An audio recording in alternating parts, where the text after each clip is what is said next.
a further description of the Tsar. He is a goodly person, about 6 foot high, well set, inclined to fat, of a clear complexion, light hair, somewhat a low forehead, of a stern countenance, severe in his chastisements, but very careful of his subjects' love. Being urged by a stranger to make it death for any man to desert his colours, he answered, it was a hard case to do that, for God has not given courage to all men alike. He never appears to the people but in magnificence, and on festivals with wonderful splendour of jewels and attendants. He never went to any subject's house but his governor's when he was thought past all recovery. His sentinels and guards, placed round about his court, stand like silent and immovable statues. No noise is heard in his palace, no more than if uninhabited. None but his domestics are suffered to approach the inward court, except the lords that are in office. He never dines publicly but on festivals, and then his nobility dine in his presence. At Easter all the nobility and gentry, and courtiers kiss the emperor's hand, and receive eggs. Every meal he sends dishes of meat to his favourites from his own table. His stores of corn and dried flesh are very considerable. With these he pays his Streltsy and Janissaries, giving them some cloth, but very little money, for they have all trades, and great privileges. 'Tis death for any one to reveal what is spoken in the palace. I being curious to see the fine buildings for the flax and hemp, asked to what end they were built, but not a workman durst tell me, though they know it well enough, but they replied, God and the emperor know best. This was all I could get from them. The Tsar's children are attended with children of their own bred up with them, and there is none of them but know the distance, and the degrees of bowing to all sorts of persons. None dare speak a word what passes in the court. Samuel Collins, personal physician to Tsar Alexei I, 1660-1670. The Romanov dynasty had existed for less than 60 years when Peter the Great was born on June 9, 1672. In 1613, his grandfather, the 16-year-old Michael Romanov, had been offered the bankrupt, moth-eaten throne of the Tsars after over a decade of chaos and civil war, known as the Time of Troubles, during which there had been no supreme ruler in Russia. Sickly, unprepared, lacking in allies, Michael had nonetheless managed to prepare his son Alexei superbly for the position he would inherit. Alexei I was well educated for a Russian of his era, reform-minded, strictly religious, and beloved by his subjects. To peasant and noble alike, the Tsar was father of his people, Batushka, and his authority over them was supreme, as the authority of a father over his children was supreme.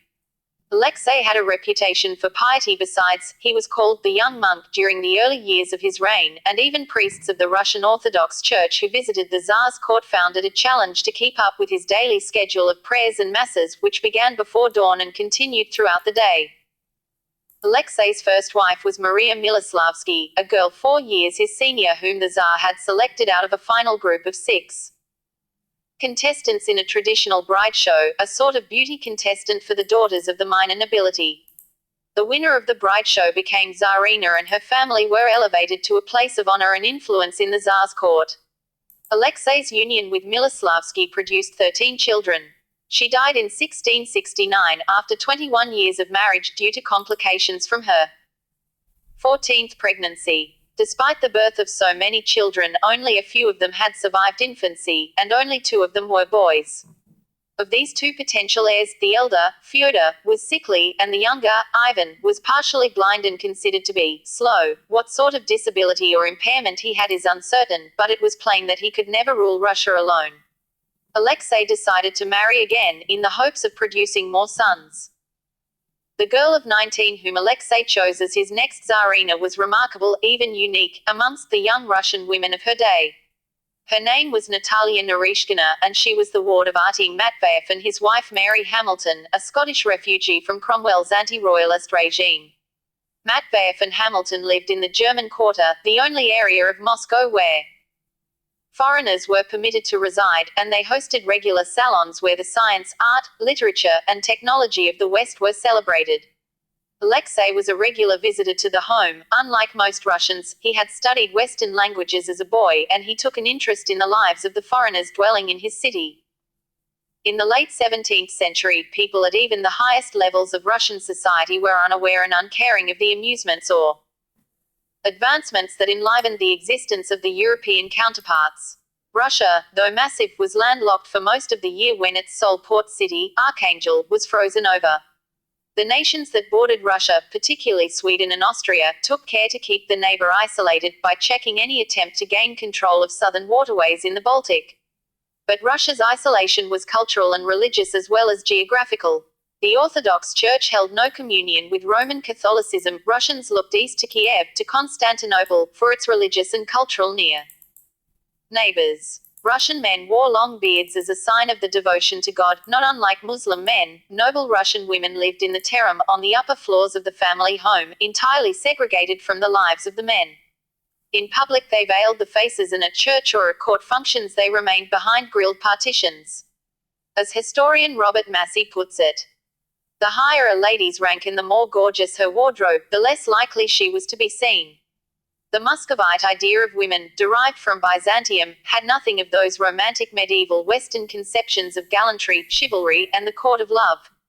Instead, a woman was regarded as a silly, helpless child, intellectually void, morally irresponsible, and, given the slightest chance, enthusiastically promiscuous. This puritanical idea that an element of evil lurked in all little girls affected their earliest childhood. In good families, children of opposite sexes were never allowed to play together, to preserve the boys from contamination. As they grew older, girls, too, were subject to contamination, and even the most innocent contact between youths and maidens were forbidden. Instead, to preserve the purity while teaching them prayer, obedience, and a few useful skills such as embroidery, daughters were kept under lock and key. A song described them as sitting behind 30 locked doors, so that the wind may not ruffle the hair, nor the sun burn the cheeks, nor the handsome young men entice them. Thus they waited, ignorant and undefiled, until the day came to thrust them into the hands of a husband. In stark contrast to such traditions, Mary Hamilton played hostess to her husband's male visitors in the European style, guiding conversations, serving refreshments, arranging for entertainment, in short, being anything other than cloistered and invisible. At her side sat Natalia Narishkina, learning social graces she could scarcely have learned anywhere else in Russia. Alexei met Narishkina during a visit to Matov's house. She served him vodka, he engaged her in conversation, and was reportedly impressed by the modesty and cleverness blended in her responses. It was the first time he had ever encountered a young Russian woman outside his own family in a social setting, so it is scarcely to be wondered that she made a significant impression on him. Alexei asked Matveyev what arrangements had been made for the young woman's future. Matveyev explained that she was very popular with the men who visited his home, but no one had offered to marry her due to the fact that neither he nor her father could offer much in the way of a dowry. Alexei told Matveyev that he knew of a man who loved her and had no need of a dowry, and that he, Alexei, could arrange the match if Narishkina was willing. Matveyev replied that, though Narishkina would undoubtedly be delighted to consent to a match arranged for her by the Tsar himself, she would probably wish to know the man's name before she gave her consent. Alexei agreed that this was reasonable, and told Matveyev that it was he who wished to marry her. Alexei's declaration was nothing less than earth-shaking, both to the Matveyev household and the entire Russian court. In Europe, intermarriage between the royal houses of different countries were arranged to secure alliances. In isolated Russia, however, the Tsar could only marry an Orthodox bride, partly for religious reasons, partly because European families were unwilling to send the daughters on a long, dangerous journey to a country that was considered primitive, even savage. The Tsar's marriage, therefore, defined the balance of power in the Russian court. For as long as the Tsar lived and the marriage prospered, the Tsarina's family enjoyed a position of power and influence second only to the Romanovs themselves. But a Russian royal marriage could be ended with considerably less trouble than a European one. Henry VIII had to defy a pope and establish a new religion with himself as its head in order to divorce his first wife, Catherine of Aragon. The Russian Tsar had only to send his Tsarina to a convent to become a nun, and the marriage became void, his remarriage cleared of legal obstacles. If the Tsarina fell out of favor, by failing to produce a son or for any other reason, not only she, but her entire family, stood to lose everything, even the lives. There was neither check nor balance against the Tsar's power. He was the supreme autocrat, and his word was law. By choosing Matov's ward as his bride, Alexei was elevating Matveyev, who was not from a high-ranking noble family, to dizzying heights, but if Narishkina should prove a disappointment, Matveyev might just as easily find himself executed or exiled. And it was not only the Tsar's displeasure that Matveyev and Narishkina had to fear. The family of the widowed Alexei's first Tsarina, the Miloslavskis, would jealously guard the power in the court against the faction that would form around the new Tsarina. The Miloslavskis could not prevent Matveyev and the Narishkins from gaining preeminence, but as family to the young princes Fyodor and Ivan, they could not be set aside either. The rivalry between the families of the two Tsarinas would define Russian politics for the next 20 years. At Matov's insistence, Natalia Narishkina went through the formality of participating in a bride show during which the Miloslavskis accused Matveyev of using witchcraft to ensnare the Tsar's affections. Nonetheless, the marriage took place on February 1, 1671. The Western influences in Narishkina's upbringing marked the beginning of the end of Russia's strict adherence to old Muscovite traditions and complete isolation from Europe. When her son Peter became Tsar, he would order his courtiers to cut the long Orthodox beards. In 1671, Natalia upset the court nearly as much by going out in public in a carriage without heavy curtains to screen her from view. She sat next to the Tsar at state functions, instead of keeping behind the women's partition. Music and dancing had long been forbidden by the strictly pious Alexei, but because Natalia had learned to love music under Mary Hamilton's tutelage, music and dancing were introduced at court. To most Russians, these changes were very welcome. But Natalia was already making enemies, among them Alexei's daughters by Maria Miloslavsky, some of whom were older than the 19-year-old stepmother. The most intelligent of the sisters, Sophia Alexeyevna, 13 at the time of the marriage, hated Natalia most of all. Natalia and Alexei's son Peter was born in June of 1672, May 30th in the Gregorian calendar. By the age of 2 he had his own apartments in the Kremlin, overflowing with toys. His favorite plaything was a model ship given to him by Matveyev. Peter's interest in shipbuilding would last throughout his life, and eventually lead to the establishment of a Russian navy. Tsar Alexei doted on his wife and young son, taking the intelligent, energetic toddler with him to greet the public and meet foreign ministers. But 5 years after Alexei and Natalia were married, when Peter was a little more than 3 years old, Alexei died of a sudden illness. With his father's passing came a complete change in Peter's status. He was no longer the son of the living Tsar but the half-brother of the sickly new Tsar Fyodor III. Though Alexei had recently declared the 15-year-old Fyodor to be of age and officially recognized him as his heir, it was taken as little more than a gesture of paternal affection. Fyodor, it was thought, would undoubtedly predecease his robust father, who would then recognize his youngest son Peter as his successor. With Alexei gone, however, and the son of Maria Miloslavsky on the Russian throne, the Narishkins were out of favor. Fyodor was fond of his youngest brother and of his stepmother, but he could not prevent his relatives from confining Natalia and Peter to a country estate, far away from the seat of political power. The death of Tsar Fyodor. Educational standards in Russia during Peter's childhood were less than rigorous, compared to the sort of education that a young European prince was expected to attain. It was not uncommon for nobles to be as illiterate as peasants. Tsar Fyodor and his sister Sophia were exceptions. Both had received classical educations at the hands of theological tutors and could speak Latin and Polish, Polish having the same utility to a Russian noble that French had to a European one. The tutor assigned to oversee Peter's education had none of these qualifications. He was chosen chiefly because of his profound knowledge of scripture. Natalia Narishkina was only concerned that Peter learned to read and write, but though Peter was a restless student, he was eager to expand his knowledge of geography and Russian history. Knowledge of these fields stood him in excellent stead when he became the first Tsar of Russia to travel outside of his homeland. Fyodor lived and reigned for 6 years after Alexei's death. He married twice, but neither marriage produced sons. When he died in 1682, the succession was unclear for the first time in the history of the Romanov dynasty, which had transferred power seamlessly from father to son for 3 generations. Fyodor's brother Ivan would be his natural successor, except that everyone knew Ivan was mentally unfit to rule. His Miloslavsky relatives, eager to seize power through a regency on Ivan's behalf, pressed his claim. Fyodor and Ivan's half-brother, Peter, was already tall and strong, active and intelligent, but he was only 10 years old and the Miloslavskys were unwilling to accept a Narishkin regent. Both the Miloslavskys and Narishkins would have to be satisfied before a decision could be made, but they were incapable of coming to an agreement.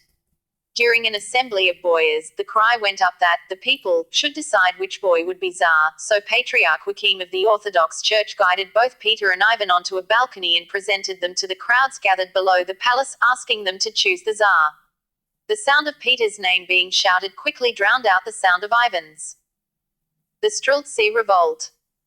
The Miloslavskis were predictably disheartened by Peter's acclamation and the return of the Narishkin faction to power, none more so than the 25-year-old Tsarevna Sophia. As the daughter and sister of Tsars, Sophia ought to have lived her entire life in the Terem apartments in the uppermost floors of the Kremlin, leaving home only to attend church and go on pilgrimage when she would be hidden from the world by the veils she wore and the curtains on the windows. But somehow she defied this destiny. We do not know why Tsar Alexei chose to permit Sophia, out of all his daughters, to attend lessons with her brother, the future Tsar Fyodor, but he did, and her education was accordingly excellent. She was the third oldest of Alexei's 8 daughters, one of 12 female inmates of the Terem. Nothing distinguished her except her own exceptional qualities. She was a capable student, praised by her tutors as a maiden of great intelligence and superior understanding. During Fyodor's reign, while her Miloslavsky relatives held power in the court, Sophia began to expand the boundaries of her world even further, attending council sessions, conversing with male politicians, comparing her intellectual powers with those of the men who ran the Russian court. By the time Tsar Fyodor died, Sophia had matured in confidence and had amassed more influence than anyone realized. She was accustomed to the freedom of life outside the Terem. When her half-brother Peter was elected Tsar by public acclamation, Sophia was savvy enough to understand that she would probably be sent back in the Terem, not only because her Miloslavsky relatives would be replaced at court by the Narishkins, but because Natalia Narishkina would be regent, and she and Sophia had always been at odds with one another. Demonstrating just how politically astute she had become, Sophia began her campaign to alter the balance of power in her favor at her brother's funeral. During Fyodor's funeral procession, she stepped out of her veiled canopy, another shocking departure from custom, and displayed her wailing and weeping to the public, underscoring the fact that the dead Tsar was her dearly beloved brother. Natalia Narishkina retaliated by taking the 10-year-old Peter home from the funeral service early, claiming that he was too tired and hungry to endure the whole service. This proved to be a severe miscalculation. In the absence of the new Tsar and the regent, all eyes were on the bereaved Tsarevna, who loudly, theatrically, bemoaned her orphan state, proclaimed that her brother Fyodor had been poisoned by the Narishkins, and insinuated that a similar fate awaited her young brother Ivan. Sophia's public accusations soon triggered a revolt amongst the Streltsy, an enormous division of soldiers armed with muskets and pikes created by Ivan the Terrible to guard the Tsar in the Kremlin. Numbering 20,000, they were the heart of the Russian army. Most of the Streltsy were unlettered, unsophisticated peasants, under the charge of noble officers. At the time of Tsar Fyodor's death, the Streltsy were already in a state of unrest. The pay was being embezzled by their officers, and when one soldier made an official complaint on behalf of the whole regiment, the Streltsy commander ordered that he be beaten for insubordination. This incited a total of 17 Streltsy regiments to rebel against their officers, and the rebellion was still ongoing when Natalia Narishkina took office as regent. The Streltsy were so numerous that they occupied an entire quarter of the city of Moscow. The demands could not be ignored when they acted together. Natalia attempted to placate them by having the colonels arrested and the property confiscated to pay the soldiers the wages. But the Streltsy had already made a connection between the unfair treatment they had received and the accusations Sophia had made against the Narishkins. They smelled a conspiracy. In order to preserve the life of the Tsarevich Ivan, he must be placed on the throne and the Narishkin faction purged. They were encouraged in this belief by high-ranking members of the Miloslavsky faction, who were probably conspiring with Sophia herself.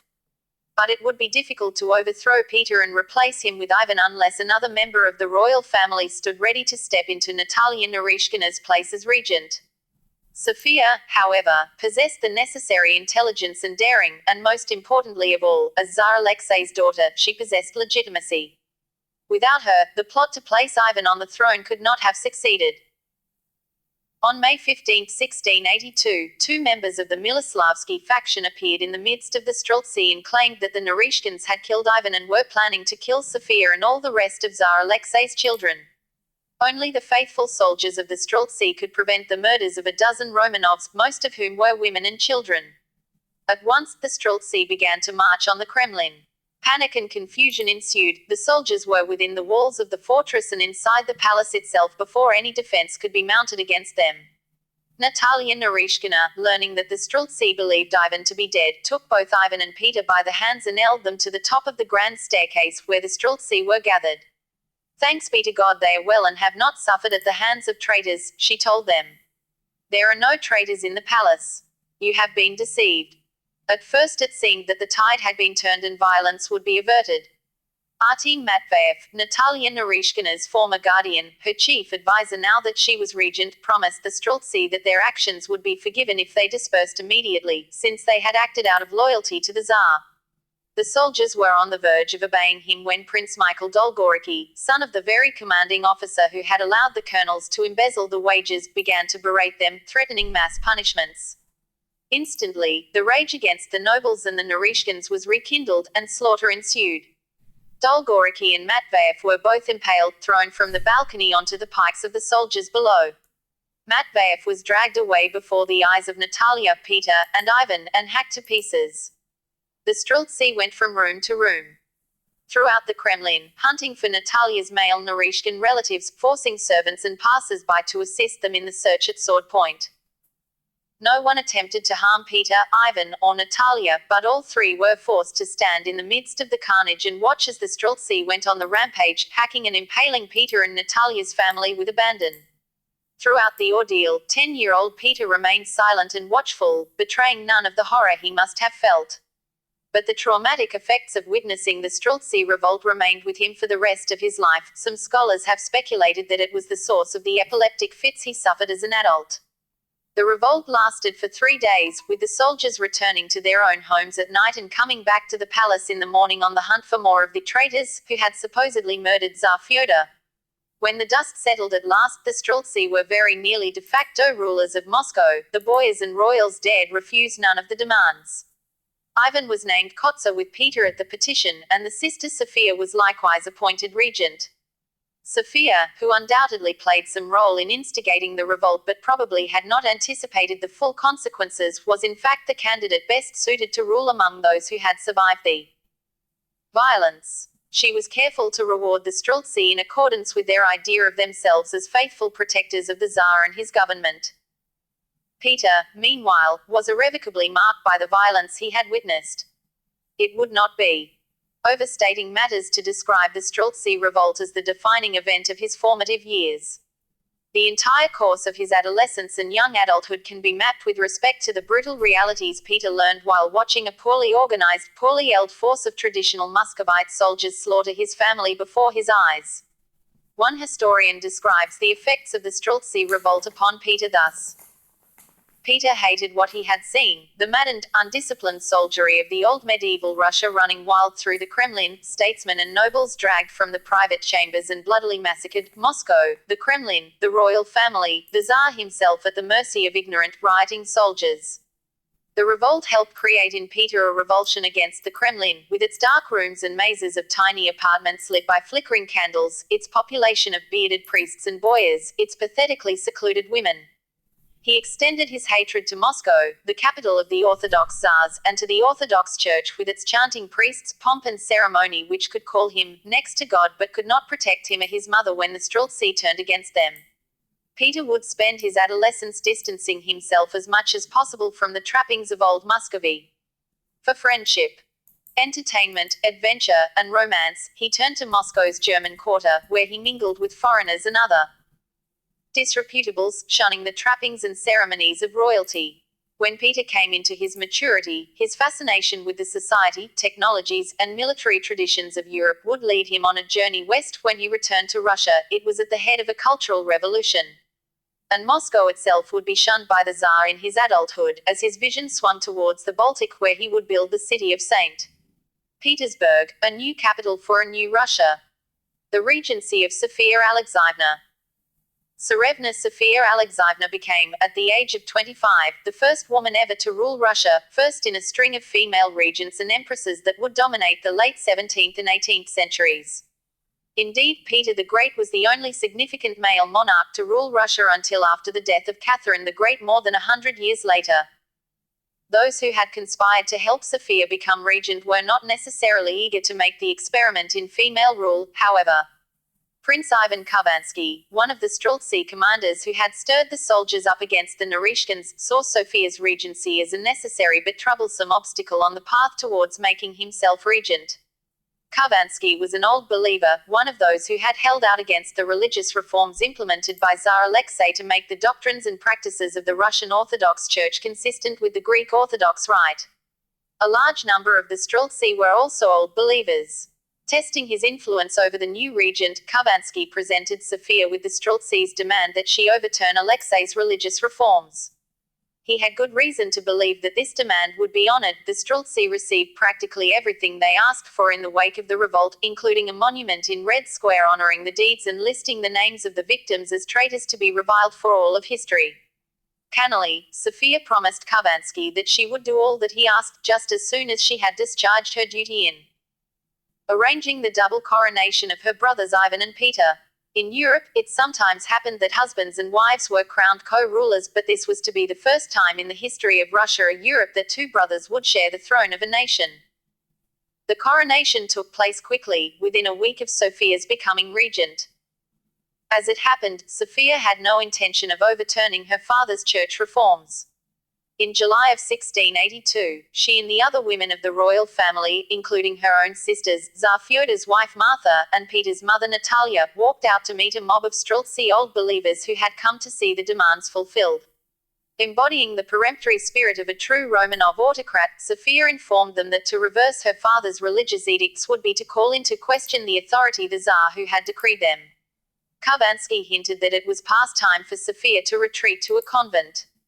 Sophia responded by executing huge numbers of the Streltsy for the role in the Moscow Rebellion. She spared Khovansky in order to test his loyalty, by giving him charge of the government in her absence while she took Ivan and Peter on pilgrimage.